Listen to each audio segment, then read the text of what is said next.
10:04 on the Fan, and a very good Friday morning to you. The midday show, Joe Beningo, Evan Roberts, 877-337-6666 is the phone number here at the 1 o'clock CMB.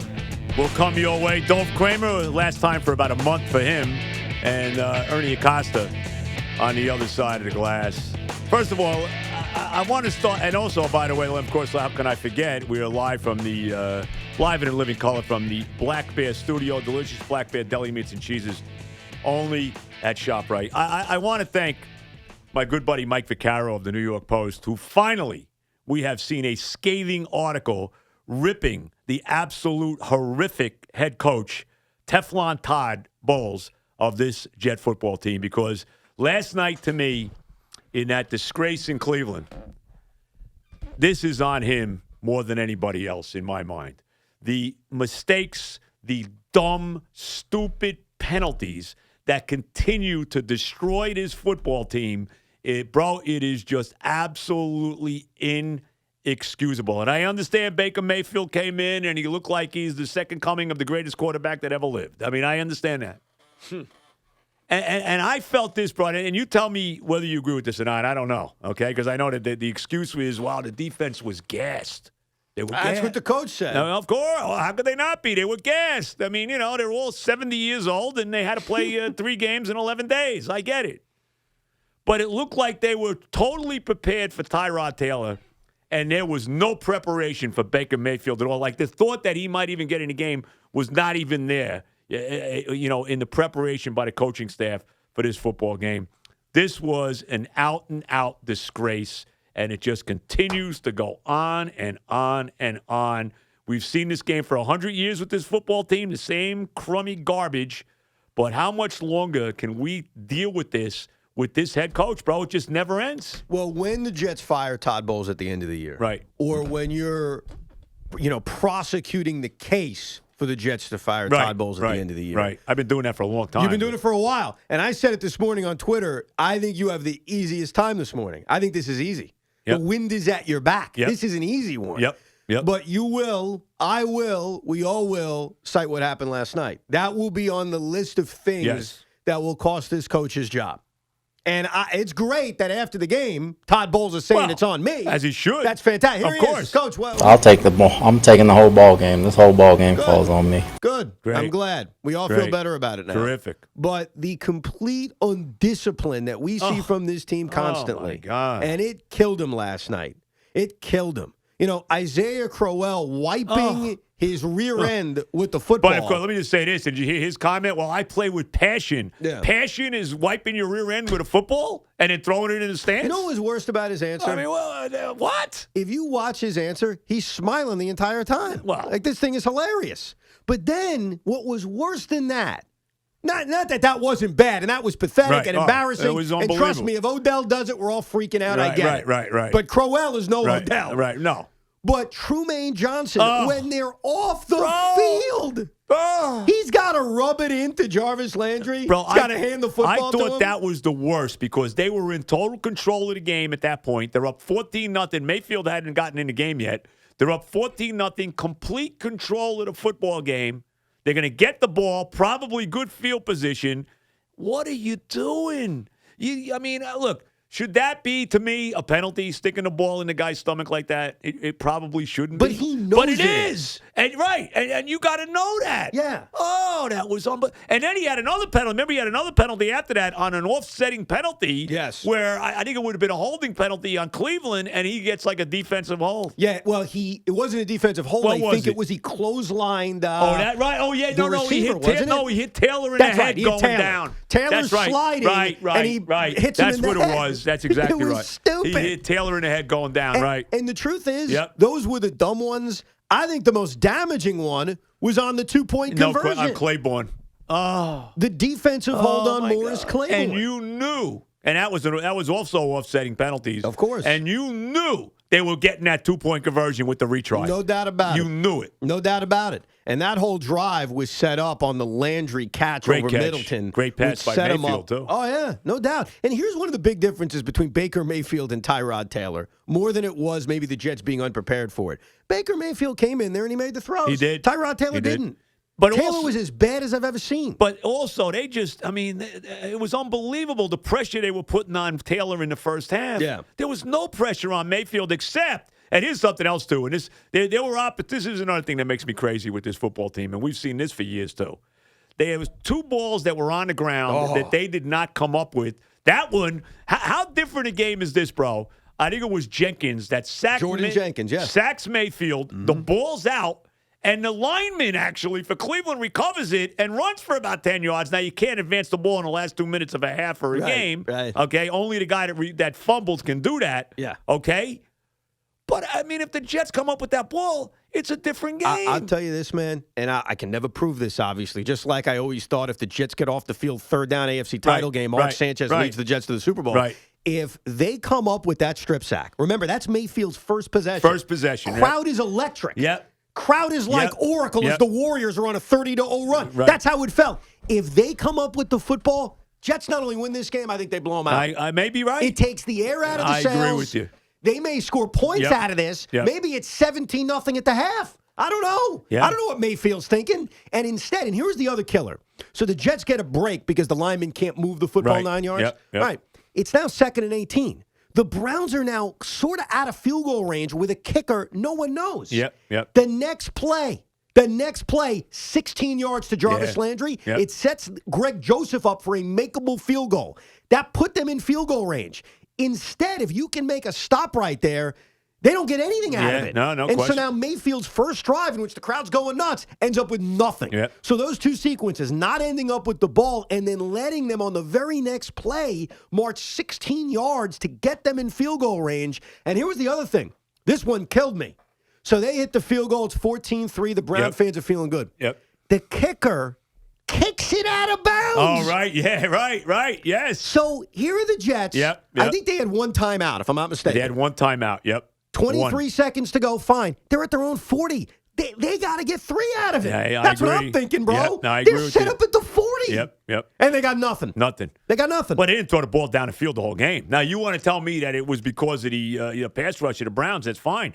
But you got to, he didn't throw the ball down the field until basically the game was over, Donald. I mean, the only really effective passes we saw all night were those passes to Enunwa. That was their offense. That was it. Slip screens to Quincy And Enunwa. he did hit a big third down to Robbie Anderson. Oh, that's right. He fumbled again. Get this guy off I can't take him anymore. I want him out. He stinks. Get rid of him, please. He's a liability. All he can do is go deep. I've had enough of Robbie Anderson. And then on that drive, after Anderson fumbles, they hold him. But Middleton had an interception in the end zone. It hit him in the hands. Oh, catch the ball.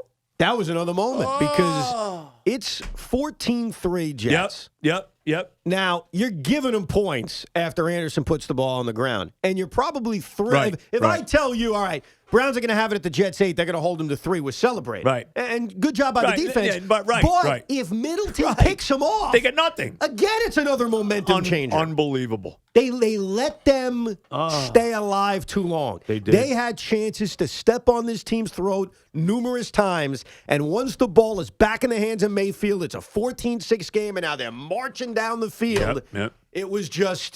It was inevitable what was going to happen. Yeah, there was no question. I mean, there was and I thought there was one other moment when I thought the Jets might win.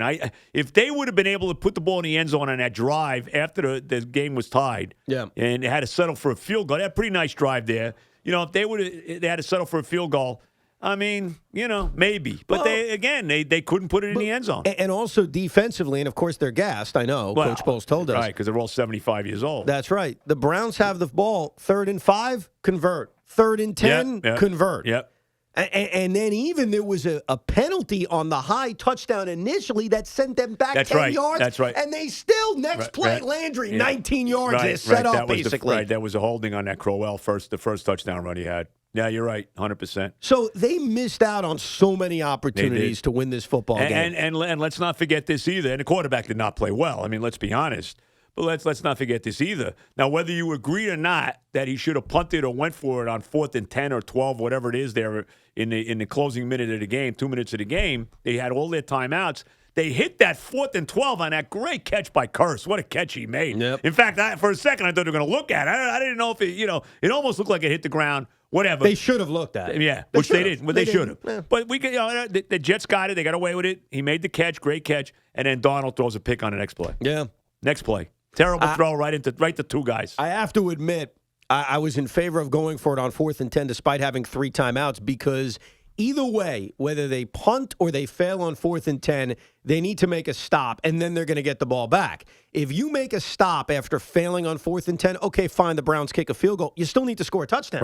Right. So obviously now it's a tie game if you score a touchdown, but either way, you need to score a touchdown. So why wouldn't you give yourself a chance to convert and keep the drive going? And it worked because Kurtz made that great catch. He did. It meant nothing because seconds later, he throws the Schobert picks him off. Right, after Schobert had dropped the one earlier in the game. That's right. On I think it was the second touchdown drive. He hit him right in the hands and he dropped it. And then they even got another opportunity, even though at that point, with under a minute to go and no timeouts from their own 6, you knew they were done then. Too little, too late. Yeah, that second pick was, he just was trying to do something. The game was over. No, it was over at that point. And you're right, and we're not ignoring it. The quarterback didn't play well. He was not good. And know that's going to happen. He's a rookie quarterback. Baker Mayfield will have games like that. He will. As great as he looked last night. Oh, right. So it's a learning experience for Sam Darnold.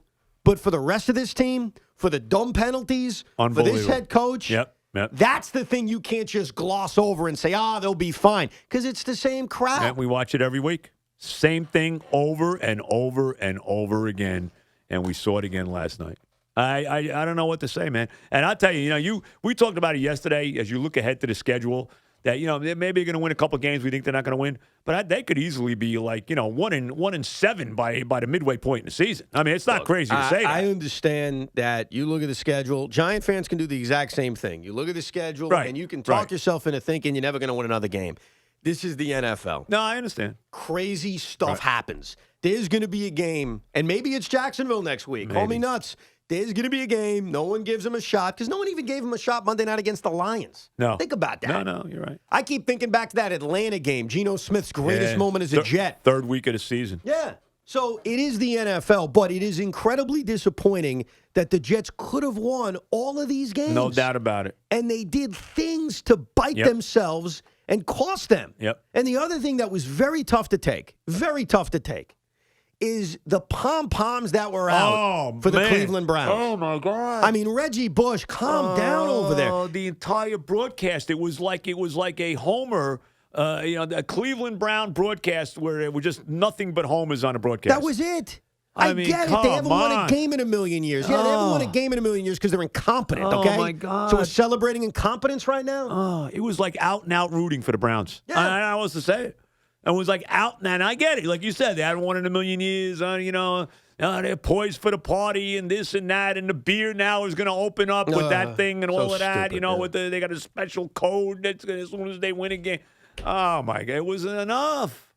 I mean, I feel for the Cleveland Brown fans. I do. Not last night, I didn't. Well, I'm just saying. But overall, I do because they got a worse situation than the Jets situation, which is hard to believe, but it's true.